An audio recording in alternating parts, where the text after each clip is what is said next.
Bienvenue sur Africa 24 dans cette nouvelle édition du QG News. Voici les titres de l'actualité. Nouvelle manifestation contre la loi de finances jugée antisociale au Niger. Plusieurs milliers de personnes ont exigé ce dimanche l'abrogation de cette loi qui, selon les autorités, répond à une directive de l'UEMOA. Le Cameroun, comme ses voisins de la CEMAC, subit les effets de l'effondrement des cours des matières premières et du terrorisme. Afin de relancer son économie, la CEMAC lui suggère une série d'actions à mettre en œuvre. Et puis retour sur la deuxième édition de The Heroes 225. Cet événement créé en 2017 célèbre les acteurs socioculturels et sportifs ivoiriens qui sont illustrés dans leur domaine. Mais tout d'abord, en République démocratique du Congo, un collectif proche de l'Église catholique a appelé à une nouvelle marche le 25 février. Comme les deux précédentes manifestations de décembre 2017 et janvier, elle dénonce le maintien au pouvoir du président Joseph Kabila. Cet appel du CLC intervient 24 heures après une messe à Kinshasa à la mémoire des victimes du 21 janvier, cérémonie pendant laquelle des voix de l'Église catholique avaient clairement soutenu les prochaines manifestations. Jugée antisociale, la loi de finances 2018 du Niger est une nouvelle fois contestée. Plusieurs milliers de personnes ont manifesté ce dimanche à Niamey, la capitale, pour demander l'abrogation de ces mesures fiscales que les autorités continuent de défendre. Reportage de notre correspondant Sadou Alizé Mokhtar. La mobilisation contre la loi de finances 2018 ne faiblit pas au Niger. À l'appel du cadre de concertation et d'action citoyenne de la société civile indépendante, des milliers de personnes à Niamey ont battu le pavé, de la place Toumont à celle de la concertation pour dénoncer la loi de finances, fille d'antisocial. Scandant des slogans hostiles au gouvernement, jouant de la musique engagée, les manifestants ont marché dans le calme. La loi des finances n'avantage personne ici au Niger. Déjà, on a commencé à vraiment sentir et c'est que ça fait par exemple moi la dernière fois j'étais partie pour faire des légalisations, on me dit que sur chaque copie je dois mettre un timbre de 200 francs.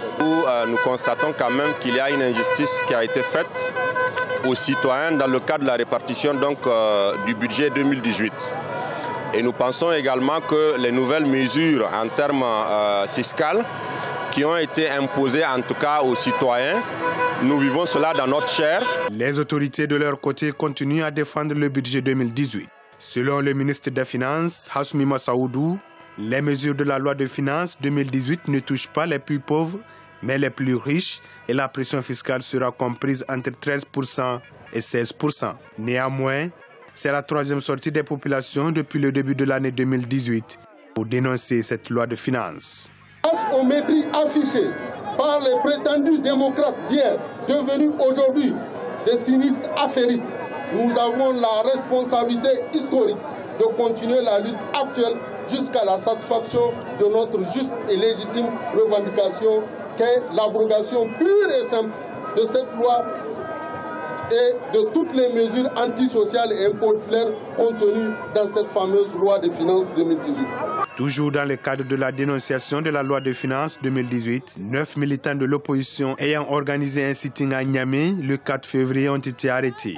Accusés d'avoir organisé un attroupement non armé qui trouble l'ordre public ainsi qu'une manifestation non déclarée, ils devaient être jugés en début de semaine prochaine. Le cadre projette d'organiser chaque 2 semaines des manifestations dans toutes les communes au Niger jusqu'au retrait de cette loi de finances. En Tunisie, l'état d'urgence est sans cesse renouvelé depuis la série d'attentats djihadistes de 2015, alors que le pays bénéficie d'une relative stabilité. La menace de nouvelles attaques, mais également la proximité géographique avec la Libye sont entre autres les facteurs qui ont conduit les autorités à prolonger l'état d'urgence jusqu'au 11 mars 2018. Sharon Camara. En vigueur depuis la série d'attentats djihadistes de 2015, l'état d'urgence a été prolongé une fois de plus en Tunisie et cette fois-ci pour une durée d'1 mois.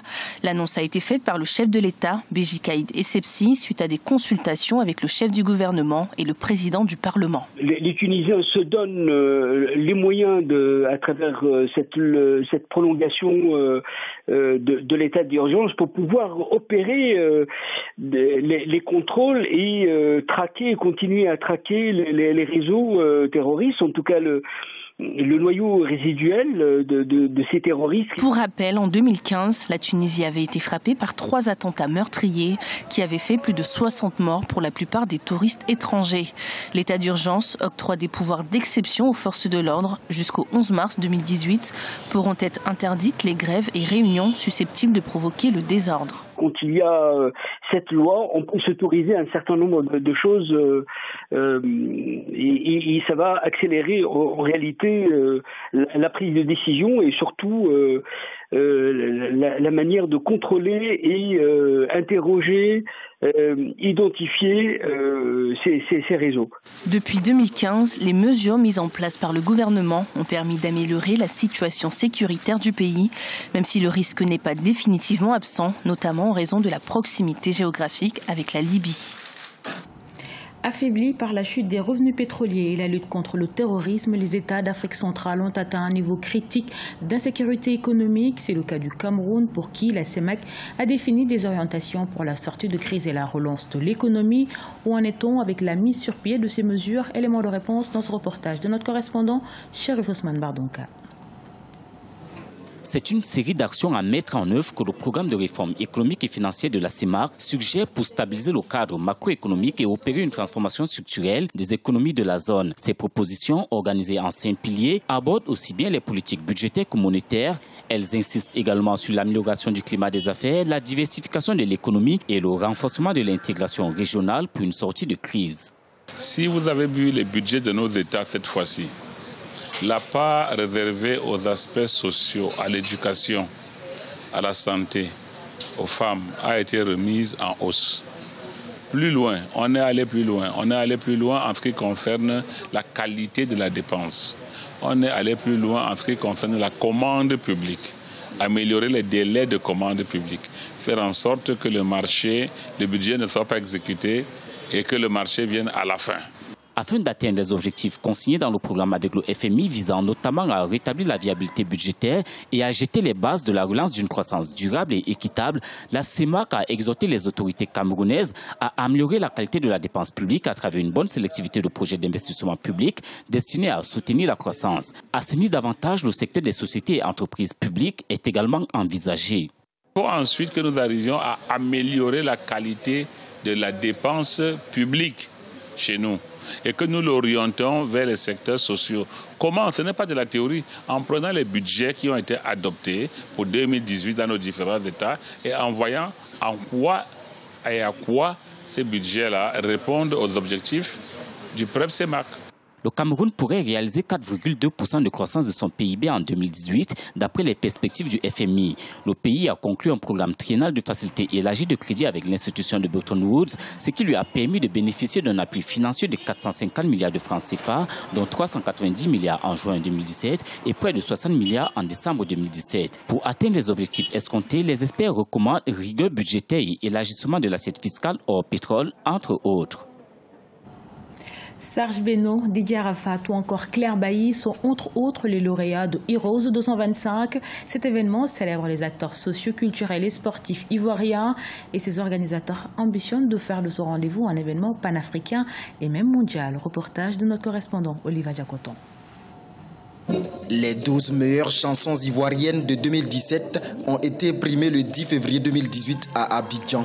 Dénommée des Heroes 225, cette cérémonie de récompense était à sa 2e édition. Les artistes du Zouglou, du coupé-décalé, du rap, des humoristes et bien d'autres personnalités du monde culturel étaient à l'honneur à cet événement. Ça donne encore l'envie de travailler davantage pour, n'est-ce pas, essayer d'avoir encore 3, 4, 5, 6, pourquoi pas 20 Heroes. C'est pas donné. Et on est contents, et nous les artistes de la Côte d'Ivoire, merci beaucoup. Et je me sens vraiment particulièrement honorée. Et ça me pousse encore à travailler encore plus. Un trophée en Tunisie, 2 trophées en Côte d'Ivoire, un trophée au Burkina. Vraiment, c'est touchant, c'est éloquent, c'est époustouflant. The Heroes est un concept de distinction né au Togo en 2016. Il permet de valoriser annuellement des talents nationaux de la culture. Ce concept a fait son entrée en Côte d'Ivoire en 2017 et les organisateurs veulent en faire un événement panafricain et même mondial. On a déjà des demandes au niveau du Mali, au niveau du Tchad, au niveau du Bénin, du Ghana, du Nigeria, vous avez pu constater qu'il y a des gens qui sont arrivés du Nigeria justement pour l'événement. Donc notre objectif, notre ambition, c'est que tous les pays, que ce soit africains, européens, américains, asiatiques et tout, puissent fêter leurs tubes, leurs héros. 25 tubes étaient nominés durant cette deuxième édition de The Heroes 225 et le vote du public a déterminé les 12 lauréats. Le Togo célébrera de son côté The Heroes 228 le 13 février 2018. Ce journal a été réalisé par l'ensemble de la rédaction. Merci pour votre fidélité. Dans un instant, une nouvelle édition de l'actualité sur Africa 24.